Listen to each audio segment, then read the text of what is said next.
I think that the main thing that stops us from sort of building an identity that we actually resonate with is how much we get attached and stuck on our unchanging self. And what I mean by that is not, just like not liking yourself when you're changing, or not liking what you change into, or not liking yourself at the moment, but not being able to let yourself go. Let yourself change, embracing your own change. And I've been wanting to make a video on this for a minute because I feel like it's something that's super prevalent, especially in this current generation. Not being able to allow yourself to change. And I feel like I was like this for so long. I've been like this. I feel like up until recently, which I hate to say because I like to think that I've been pretty self-conscious of myself for a while. But up until recently, I didn't really allow myself, at least in mind, to change.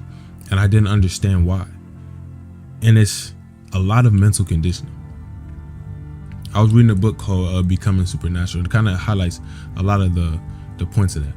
It's essentially saying that we kind of get addicted to who we are. We get addicted to the chemicals of our experiences of the past. We get addicted to who we were.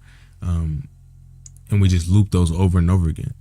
And I don't know if many of you believe in like manifestation or anything like that, but even on a fundamental level, if you're constantly replaying the same thoughts and same actions and reliving those experiences, your body is going to keep thinking you're going through that. It's almost inescapable. And it's almost like, how can you change when, the situation's occurring at the moment? How can you change when you're reliving the exact experience that got you to the point you're in right now? And I'm not saying just forget, that's hard to forget. Even in my experience, like there's still stuff that I hold on to that I'm constantly trying to work on. Things in the past that I didn't necessarily like how it went, or feel like I could have handled better, or feel like I just needed a little more insight or maturity to get through. But in saying that, I realized that, no change is going to occur unless I let myself go. Unless we let ourselves develop, unless we make a change. And I'm not saying like intentionally change yourself. I'm not saying forget who you are and not neglect who you were. Because I feel like once we do that, I feel like, on a fundamental level, it might be easy to forget yourself or to act different. Like I can go out and act like a completely different person, but I feel like it's those cycles. I think another YouTuber named Ryan, he talks about cycles all the time. It's like the ups and downs, but once we start feeling some way, once we start vibing a certain way, we start looping those same thoughts over and over again. And again, stuck in those same thoughts, we relive those same experiences and we fail to grow as people. I think the first step in letting yourself go, the first thing that I did was stop being ashamed of my own change and wanting to get better. Stop being ashamed of trying new things for myself. Like I've talked about it in a video, like how I do affirmations. At first I was like, why would I do that? Like, why would I talk to myself? Why would I say anything to myself like that? I feel like that's kind of desperate. But like one thing I realized, like you can't be ashamed of loving yourself. That's one thing you can't be ashamed of, yourself. Like you can be ashamed of your actions, this, that, and the other. But your betterment, I feel like that's something you have to sort of hold on to and appreciate regardless. And I think that's how I got to the point I'm at right now. I feel greater than I ever did. And then I read out my list of affirmations. I say stuff every morning, every night. I used to do 3 times a day, but time just not really on my side. I leave the house, my dorm at like 8 a.m. and I come back at like 10. So it gets kind of hard some days, but on those days where I can, it's important to reinforce those things in your head. Because as I said before, like those negative loops, those negative cycles of thought, you're constantly thinking these negative things over and over again. They have to be combated by something or replaced by something. You can't replace a bad habit with absence. You have to fill it in with something good. I feel like you're not going to stop, smoking or something and just instead just sit still. You're going to find something else to fill that vacancy. And I feel like a lot of people, we have vacancies inside ourselves. and we like to fill it up with our previous experiences and our own inaction. I think people get stuck and stagnant. And I always use the quote like, he who thinks the journey is over is truly lost, and that's what I mean. We're not letting ourselves continue our journey. We accept the connotation, we get comfortable with a connotation. And it's not really comfort within who we are, it's comfort with an idea. Comfort with a definition. Like I used to think myself that it was more comfortable to have definition, to have that. Not to say that I don't have a definition for myself at all, but to say that being comfortable with myself while I'm changing. And I see a couple of people like that little that bit in my last video where I talked about how you have to be comfortable with yourself while you're changing, not just at the beginning or end. You can't be too comfortable at those sides either. And when I say comfort, I don't mean like don't be comfortable in a sense like don't be happy. I mean, don't be comfortable in the sense that you think that's the end. Don't be stagnant. I think there's so much more to life and so much more that we can experience as people that we fail to truly appreciate just out of, our inability to realize our own change and realize our own potential to change. I think that a lot of people can do a lot of great things. I see great things all the time. And I'm starting to think I was right about that a little bit. Not necessarily because of my own growth.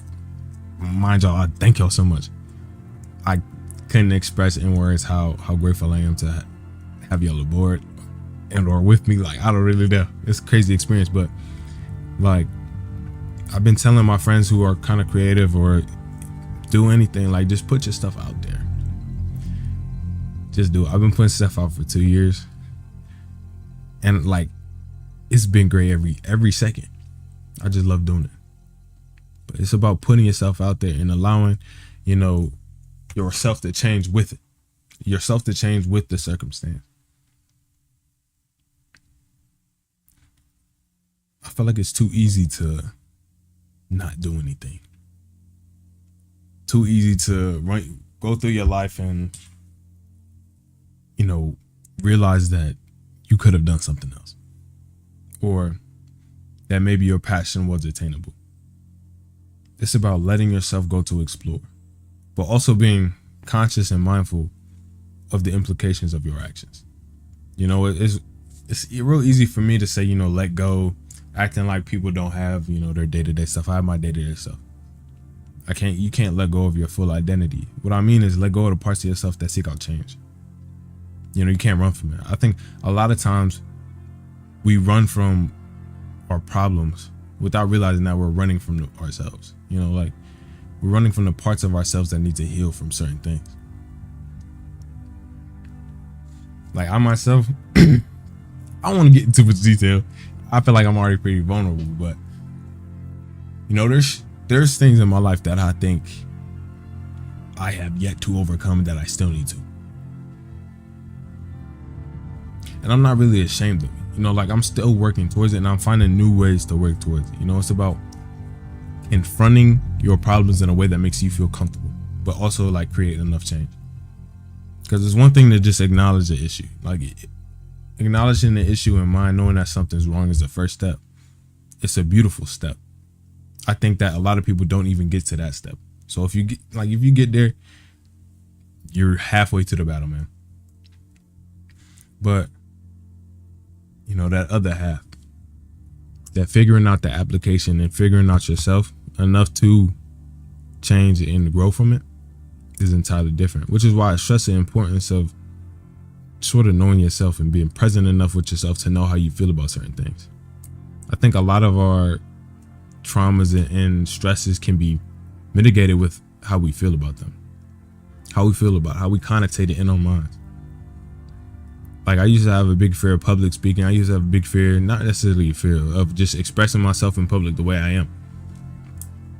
And I think a lot of my friends and a lot of people I see on a daily basis can attest that, as the years have progressed, as I've been developing, like my personality, I feel like shines through regardless of the situation. Of course, I'm mindful, but like, and not being ashamed of being yourself, like a lot of the stress of like social interaction kind of falls out the window. Not saying that I'm not mindful of like who I'm talking to, how I'm talking to them, but in finding yourself, and which I don't think I've done, I think it's a continuous thing, but in finding out the pieces and parts of yourself, I think it opens doors to more pieces and parts. Just like how gratitude breeds more gratitude. Finding stuff to be grateful for, finding things to appreciate, it puts you on that sort of vibration of gratefulness and gratitude and love. And if you express that to yourself, that's literally all you can exude. I think I said a quote in another video, like, loving yourself so much, everything you see, everything you interact with is an exemplar of that love. You got to put yourself out there for yourself. You have to put yourself out there to yourself. Show yourself what you're capable of in a way, and show yourself that, maybe it's not. Maybe let me prove myself wrong in this point. Like a couple of days ago, I'm constantly doing stuff. I've been trying to do stuff just to get myself out of my comfort zone and express myself in ways that I'm probably haven't done before. Like I went to a poetry workshop where initially I was just like, I just like poetry. I'm gonna go and just sit in and listen to other people say. But once I got there, I just started writing. I wrote something, and I performed it. I was nervous the whole time, but I did it. Like I was happy that I did it at the end of the day. Even if I stuttered once, stuttered twice, I got my message out there. I got what I wanted to get out of it, and I showed myself, regardless of my anxiety and how I feel about the situation, I can still move forward. It's not about how you feel, it's about how you react to your feelings. How you react to the parts of yourself that are kind of scared of the situation. And I say all this in moderation. I'm not saying go into some super scary situation and just be a real tough guy. Like, oh my God, you can do anything. Of course, be mindful, be smart, but also be courageous. Know what serves you and know what doesn't, but also know what has potential to serve you.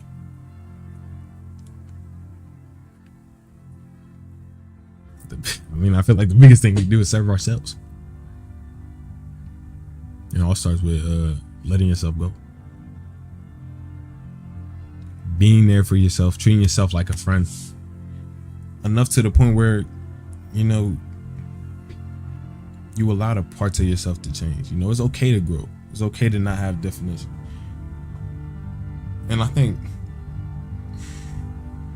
once I kind of got to that point in my own development, that I was like okay with seeing parts of myself change, because even now I still hold on to stuff. I'm saying this stuff, but like, truth be told, of course I'm still working on it. That's kind of how I'm able to articulate it to an extent.